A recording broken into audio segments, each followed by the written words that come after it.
samaysno jirkooda bir kama samaysno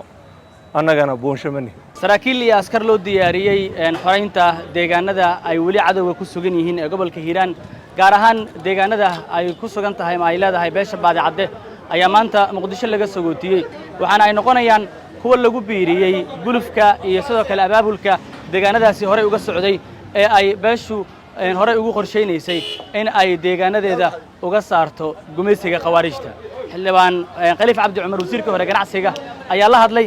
waxaana jirta in mas'uuliyiinta kale iyo siyaasiyiinta kale ee beesha ay muddooyinkan qayb ka ahaayeen abaabulka bismillaahir rahmaanir rahiim alxamdulilaahi rabbil caalamiin galabta waxaa fursad weyn ah inaan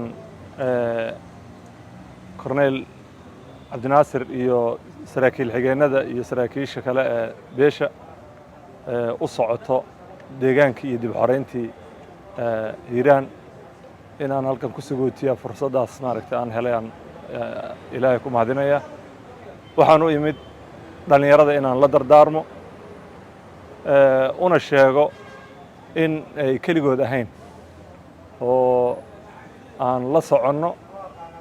deegaankiina wada tegayno dhulkana wada xoreynayno insha Allah annagoo idin la jirno waxa loo baahan yahay waxa waaye moral niyadiina waa inay bir noqoto deegaankiina cid idin xoreynayso oo aad sugaysaan ma jirto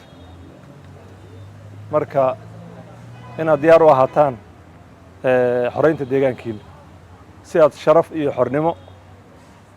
beerihiina iyo ganacsigiina iyo xoolihiina aad ku ilaashataan kuna tacbataan waalidiintiinana xor ugu noolaadaan xogta aan hayno baad joogtaa laga qaadaa deegaankeena waana maxaa la yiraahdaa wax annagana laga arkay shabaab maxaa la yiraahdaa ma aha kama samaysno jirkooda bir kama samaysno annagana boonshamani waxaan nahay dad jiro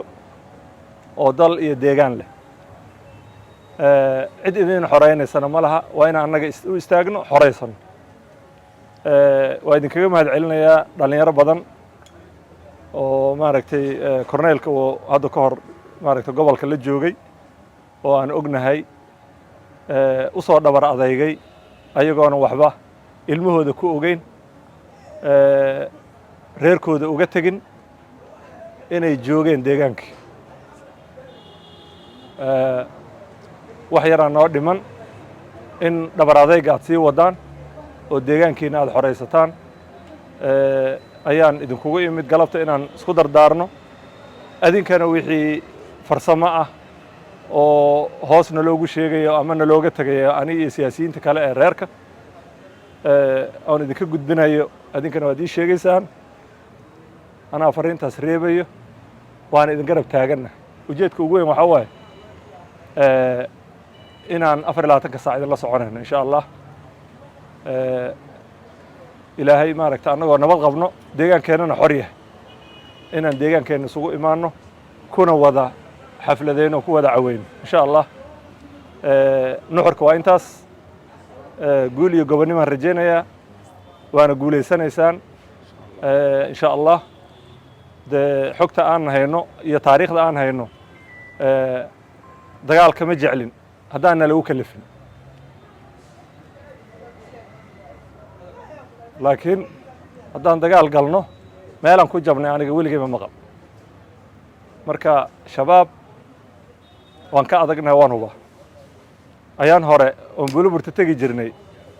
oo abaabulka aan bilaabaynay waxaan maqlay xog ah inay soo qayliyaan ay yidhaahdeen reerkaas ma soo galeen dagaalka ma la hubaa marka abaabul xumo waxay noo dhibto waa gooni laakiin dagaal xumo taariikhdana ma dhicin mana dhici doonto waxaan rajaynaynaa inaan guuleysano waan idinka daba imaanaynaa haddee guul iyo gobonimo aan idin rajaynaya insha Allah iyo niyad bira waan idin soo xoojinaynaa ragna waa idinka horeeyaan ragna waa idinka dambeyn doonaan waa noo Hiiraan insha Allah wasalaamu calaykum waraxmatullahi wabarakaatuh.